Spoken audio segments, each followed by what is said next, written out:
There's nobody that's better at really rallying up and lathering you up into really getting clear on your focus in those areas than, again, my friend, Presidential Director Dan Bell.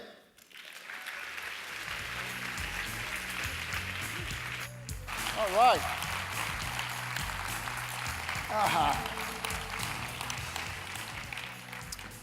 Well, how are you all doing this afternoon? I'll tell you what, you're getting a lot of great information. I'm not gonna do a sermon. But I am going to change the dynamic a little bit, the way I talk to you today. I was thinking back there when I was listening to everybody, I think, how many organizations do you find in America that are really encouraging people to get better like this? It's pretty unique. So what I'm going to talk about is a new year and a new direction. And what I want to do is I want you to act like you and I are just talking to each other, wherever you are. I don't know many of you, but I want to just talk to you about what's going to happen in this year. You know, we just finished a New Year's Eve, right? And, you know, there's something poignant about the turn of a year, because you look at the year that was and you can look back at it, and then you look at the year that will be, right? And in the past, we can put a bow on that and say it's the past, you know, last 12 months, that period of time, it's in the past. And that sense of finality gives us an opportunity to kind of pause for a minute and to say, you know, we have a new year ahead of us. There's new possibilities. We can have hope again in this new year. Now, some of you had a great year in 2013 in all areas of the trilogy, and some of you may not have had such a great year, and you were glad to see 2013 be in the past. But what's really exciting is that 2014 is a brand new road. It's an unpainted canvas. You get to paint the picture of what you want. You can start with a clean slate. Now, quite frankly, I don't know where this conversation is going to go with me talking to you today, because I've done this talk now at the last two super regionals, and it's unscripted. Only thing I've got here is actually the sequence of my slides. So we never know what I'm going to say, but I hope it's going to be good. We'll see. We talked about where we are in Take Shape for Life. We don't need to do that right now. We know we're in good shape. We know it's an amazing company. We've got incredible leadership at the corporate level. We've got incredible field leadership. You know, we're not there yet. We're not perfect, but we're moving towards world class. We've got this new transformation that really underscores what it is that we do. So we are in a position corporately to do really great things. And, you know, if you look at it, it all spells opportunity. It spells opportunity for you in your life. Our mission is solid. We, you know, from the very beginning, honestly, when I met Brad and I met Dr. A, told you that story, and I'm not lying to you. When I saw the raw ingredients of that, I said, this will be at least $1 billion company. In fact, I told your dad, I said, if we don't hit $1 billion, it's because we screwed up. This idea is so powerful. And I believe we go around the world, it's going to be bigger than that. So the debate over whether or not Take Shape for Life will work, you know, in the beginning when you start a company, people say, I wonder if it's going to work. That debate's been long settled. So the question isn't, will Take Shape for Life work? It's not, will Take Shape for Life accelerate and grow? Because that's going to happen. The real question for you is, what part of that do you want to play? Where do you see yourself in the evolution of that? Where would you like to take Shape for Life? You know, if we assess where you are, this morning when I was talking about the opportunity, I asked that question, all right? What do you really want? And that is actually a pretty profound statement, to really sit down and plan your life. The truth is most people spend more time planning their 2-week vacation than they really do their whole life. They let life happen. And life has a way of happening, you know. I can't believe, I'm going to turn 62 in March. I can't believe it. It doesn't seem that long ago I was sitting in a hayfield up in upstate New York listening to Janis Joplin and The Who. I didn't inhale, just in case you're wondering. I was a 17-year-old kid in the midst of all this, and, you know, think you're going to live forever. Very idealistic. And, you know, your life takes different courses, right? Different twists and turns. And, you know, I ask you this morning, if you continue doing what you're doing over the next 5 years that you've done over the past 5 years, are you going to get the results you want in your life? I mean, really. Or do you want to make some changes? And it's scary when you sit down and you think, well, I make some changes. Because, you know, people have fear of failure, fear of success. We'll talk about that in a little bit. That's sometimes is a challenge for them.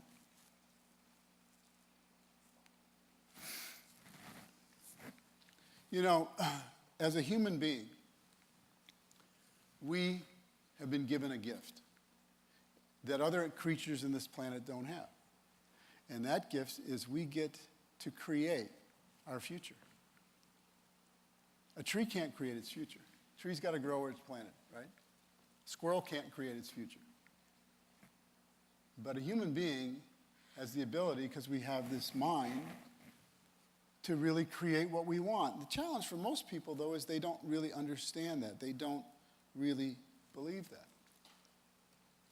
So when you look over 2014, what's going to change for you that was different than in 2013? In other words, I sat down with I did a coaching session with a regional down in my organization, and we kind of reviewed everything. I said, well, what's very apparent is, based on the goals you set, you are going to have to change the way you're doing your business. Because if you keep doing what you're doing, you're just going to get more of the same. You got to step it up. Got to change. So we're going to explore whether or not you have actual goals written down. Some of you do, some of you don't. And or do those goals, are they measurable? Do they have timelines? Are they written down? Those are 3 things when you have a goal that need to be present, and they have to affect change. But if we look at it, let's first talk about aspirations and the power behind allowing yourself, giving yourself permission to dream. Because here's what happens to a lot of us. We get ourselves in a box, right? We get ourselves in the routine. And life is pretty good for most of us. Get up, you know, we get dressed, we go to work, we take the same road to work, pass the same people, don't even know them, we're waving at them, right? And come back, and our routine is our routine, and we do things on the weekend. And I'm not putting that down. You know, good Americans doing, you know, what you want. But if you want more in life, you have to kind of shake up your routines. But the first thing you have to figure out is what do I really want? So you make the dream. You make the dream first. Then the dream makes you. One of the things I discovered in all these years of being around successful people and learning from successful people and reading autobiographies and reading books on personal development is that success is a learned behavior. You can learn to be successful. You can emulate other people. That was good news for me. I grew up in this little town of, this little country town, northeastern Pennsylvania. I graduated with 30-some kids in my class. People from that community were great people, but they didn't have high aspirations. My dad was a school teacher. My mom was a nurse. We had a nice life. My dad is still my hero. He's 88 years old. He's a pillar in the community. You know, but the awakening to understand that we are all more capable than we ever dreamed of. You know, there's abundance in this world, and there's needs in this world. People need you. People need you to come alongside of them. And the truth is that most people dream with reservation. They're afraid to dream. It's like Jim Rohn would say, they go to the ocean with a thimble instead of a bucket. There's so much there, they just don't ask for it. They don't give themselves enough confidence to say, I declare that's what I would like to go for. Because I also know some other things about you. Because you're probably a lot like me, and that is that if there's anything that you've ever really wanted badly enough, I bet you figured out how to get it. And there's no difference here. But the thing is, we don't give ourselves permission. We've been told enough times no. We're afraid, we've tried things that didn't work in the past, kind of a little gun shy. And we're afraid to be vulnerable. We're afraid to fail. But I also know this, that the foundation of anything that's ever been great that was created by man was started up here. Look around this room. You're sitting in a chair there. It's a really comfortable chair, isn't it? You're looking at all this high-tech stuff, these lights. You're looking at the mural in the back there, the backdrop, the clicker. Everything started first in your head. Everything starts first with a dream. The design, the car you drove in, the clothes you wore, starts with a dream. Starts with an idea, and somebody acted on that idea. And that's, the thing about putting yourself out there and actually and learning to think bigger is that it causes you to go into action. And, action cures fear. You've probably heard that, right? But the biggest value of having a dream is not the attainment of it. It's not the getting of the goal. You're happiest when you're in the process of accomplishing. Do you know why? Because what's happening inside of you is you're changing. You're becoming more of the person you need to be in order to achieve the goal. You set the goal, then you work on yourself to become more. We're all capable of doing more. But if we give up, if we deny it from the beginning, if we sit there and don't allow ourselves the ability to really ask that question, what do I really want? What do you really want? What do you really want in your life? We offer this vehicle. It's called Take Shape for Life. We talk about really important stuff in Take Shape for Life. We talk about the trilogy of optimal health: healthy body, healthy mind, healthy finances. Those are commonalities among all of us. We'd all like to have those things. And success in Take Shape for Life is not the lottery. It's not some people are sprinkled with certain type of foo-foo dust and others aren't. Okay? We all have the same business. You have the same business I do. You say, well, yeah, Dan, but you're an integrated presidential. You're around from the beginning. When I talk to somebody, if I tell them I'm an integrated presidential, they'll look at me like I'm from Mars. They have no idea what that is. What do they see? They see a belief and a commitment and a passion for what I do, and a confidence that's been honed over years of failure. See, because you don't succeed without failing. Failure is a bridge to success. You have to be willing to stick your neck out there and try and fail, and then get up, dust yourself off, and keep moving forward. But the thing that drives you and me, if you want to know what the secret is you need to really get a good handle on what your why is. What do you really, what matters most to you? What do you really want in your life? And asking yourself the question, if you doubt that you can get it, ask yourself, why do I doubt that I can get it?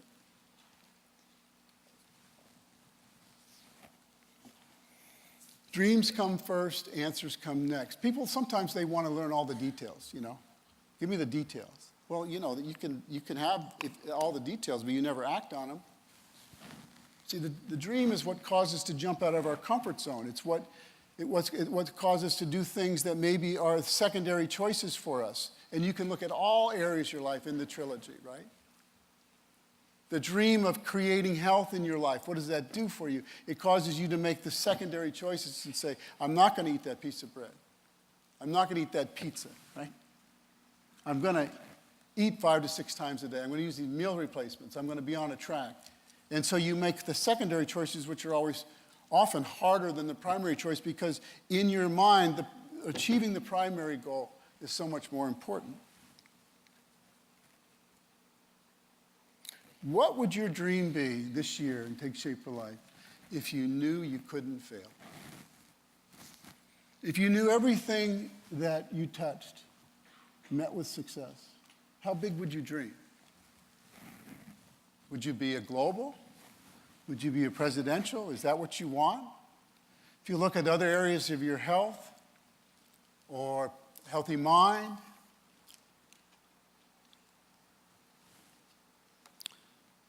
where we say, when you know why, you figure out how. So understand this. Let me just say this one more time. Ability will grow to match the size of your dream. So if you have a little dream, there's no need to grow, is there? But if you put yourself out there and say, I declare I'm going to do more, I'm going to influence more, I'm going to have more, then you're able to go after it. So let's talk about how that happens. I'm going to give you an exercise, and I'm going to share with you that out of a couple thousand people here today, that maybe 100 people in this room will do it. I'm challenging you right now, okay? I'm putting it on you today. Because you could go home and say, well, that was a great event, learned a lot, I'm excited about it. But if you go out of here this weekend without a specific plan of attack of what you want, then you're going to dilute what the power is in this. So if you want to know, because people say, I don't know what I want, which is kind of sad. Jim Rohn has an exercise, and these are the questions he asks. So here's the exercise. Tonight or tomorrow, get yourself in a quiet place. Get some nice music that doesn't have words to it so you can really just kind of get in the zone. Take a blank piece of paper and write on the page, what do I want? And on that, it could be, what do I want? Who do I want to become? Who do I want to be? What do I want to see? Where do I want to go? What do I want to have? Who do I want to influence? Who do I want to hang around? Where do I want to travel? What do I want to do for my family? You can start asking all these questions. Because if I ask you those questions specifically, you would be able to write answers to them. It's just you maybe have never taken the discipline to sit down and do it. It's a tremendous exercise. And you let your thoughts flow. You just let them go. Just go with them. Don't, put any reservation on. Just write them all down. And you might, in a half an hour, have 3 or 4 pages of things you've written down. Some of those are going to be wishes. Some of those are going to be wants. Some of those are going to be needs. Some of those are going to be things that really matter to you. And so at the end of each one, you put a 1, a 3, a 5, or a long-term, LT, in terms of your accomplishment. So now you're able to take those goals that you have in the 3 areas, healthy body, healthy mind, healthy finance, and you say, okay, here's where I want to be in 1 year. So all the ones that have a 1 by, you want to accomplish them in a year. And all the ones in 3, you want to get them done by 3 years. And all the ones in 5 years, and so forth. But you can't chase 100 goals simultaneously, so you have to go, now hone them down to the ones that really matter most to you, the ones you can really focus on.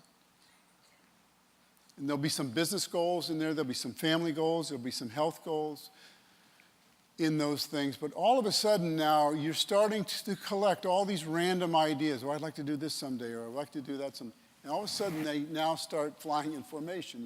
You start to create a path for them. And then what you do is you sell yourself on the 5 most important ones. Write a paragraph of why those are important to you. And then get a dream board. Like Dr. A said, put the dreams in front of you so that you see them every day. Seeing your goals on a dream board every day cause you to really bring them back in focus, see? Because the harder those goals and those dreams pull on you, the more influence they'll have in your life. If they're just a fleeting thought, they have no influence in your life. But once they become to matter to you, that's when some magic will happen. Now, if you're not a goal setter, let me share with you a couple ideas on goals. First, for a goal to be important, it has to be specific. It has to be written down, has to be measurable and dated, and affect change. So for example, if you said to me, Dan, why don't you come over for dinner sometime? That's not a goal, right? Okay, but if you say, hey, Tuesday night, why don't you, Mary, come over for dinner at 7 o'clock? Okay, then it all of a sudden becomes measurable, specific, right? I write it in my calendar, it's written down, it's a goal. You know, not in the same sense of the goals I'm talking about, it's a goal. But here's why I want to sell you on goals. A very famous study done in the 50s, 53, graduating senior class, Harvard University. They asked the question of the class, how many of you have specific written down goals of what you want to accomplish in the next 20 years? 3 had them on paper, 10 had them in their head, 87% didn't have an idea. They were going to go get a job, they were kind of like wandering generalities, right? They did the follow-up study 20 years later, and the 3% had accomplished more than the other 97% combined. So are you a goal setter or not? I'm not making this stuff up. We know that the laws of success work if you apply them. And we're talking about your life and what can be if you allow yourself to go after it, what really can be. How do you change your goals to reality? You do these 7 things. You make the decision to change personally and to grow. Identify your reasons to change and write them down. Why do you want to change? Visualize the outcomes that you desire. Get yourself a dream board. Create specific strategy to accomplish what you want. That's called a structural tension chart. Identify the patterns of action or fears that may hold you back. Identify new patterns of action that will help you reach your goals and write what those are down. We know where our soft spots are. We know where we're vulnerable. We can identify those things and we can be stronger than those things. Focus on what you want, your future vision, and keep it foremost in your mind by reading what you've written down the first thing in the morning and the last thing you go to bed, so sleep on it. Make it come into reality every day. Those are some basic laws of success. And I'm going to cover this one thing and then I'll be done. And that one thing is fear and doubt. Robert Schroeder, the only place where your dream becomes impossible is here. Shakespeare said our doubts are traitors, right? Make us lose the gain we often might get by failing to attempt. And here's what I also know about us. We're a lot more alike than we're different.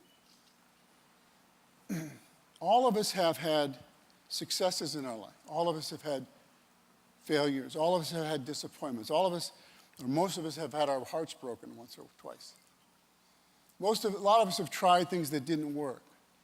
And after a lifetime of that, what happens are people telling us no, or you won't amount to anything, or what makes you think you can be successful. All those things weigh on us. And that's a voice we could decide to listen to if we want to, or we could listen to a different voice that says, hey, you can do it. Hey, you're better than that.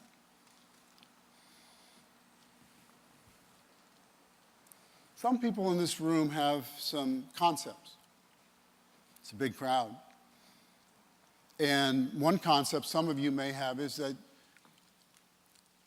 that you're hung up about making money.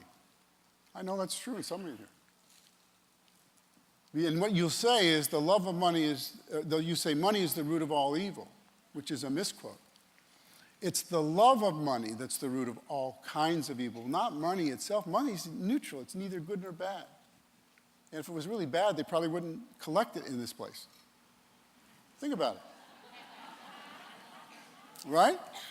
You can do a lot of good things with money. You know, one thing, a lot of people are compassionate. They want to help people. But you know what? People with means can help people. But poor people can't help themselves. You want to build a hospital? Make a couple $1 million and take Shape for Life and give several $100,000 away. That's where you make a difference financially. No, take charge. Be the person in control of that.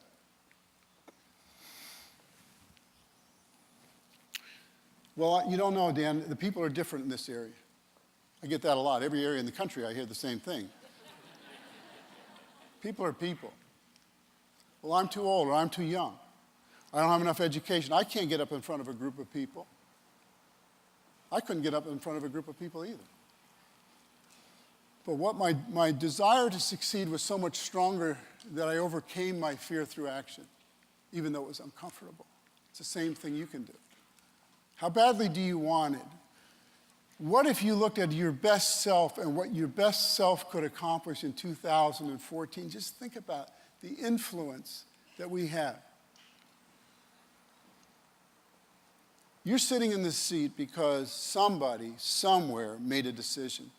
And you think of the chain of decision that occurred between you and Take Shape for Life. What if Brian Drollinger hadn't made the decision to do this? What if Nancy Pettit hadn't made the decision to do this? What if the Millers hadn't made a decision to do this? Many of you wouldn't be sitting in this room today. We wield in our hand a very powerful thing. It's like, you stand on a pool and you drop a pedal, hits the water, and the waves go out. That's the influence we have. We have a business that's bigger than us if we implement it. There are people today you don't even know that in a year from now will be your best friends. There are people right now that don't have money, but because you came in their life, they're going to have a better life. There are people right now that have very poor health, but because you came along and maybe you talked to somebody who talked to somebody who talked to somebody, and they talked to that person. It's a real thin thread that we have. And I just want to tell you, it's worth doing. Kind of the crux of the matter is this. It's one of my favorite Rohn quotes. For things to change, you've got to change. We can't, Dr. A was talking about responsibility. Personal responsibility is the highest form of maturity. Saying the buck stops with me. Instead of pointing, every time you point the finger at somebody else, you get 3 pointed back at you, right?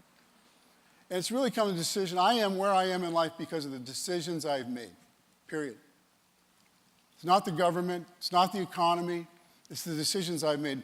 And the truth is, in our lives, and it's the way it's always been, there are good times, there are bad times. There are winters, there are summers. There are floods, there are hurricanes, there are earthquakes, there are volcanoes, right? They will come, but it's not the circumstances that's going to determine where you or I go. It's our reaction to those determinants and to rise up above that. See, within everybody, we have within us these seeds of greatness within us. And we're starting this year in 2014. It's a second chance. It's really a way for you to chart a course in this coming year to say, I'm claiming this. This is going to be my year.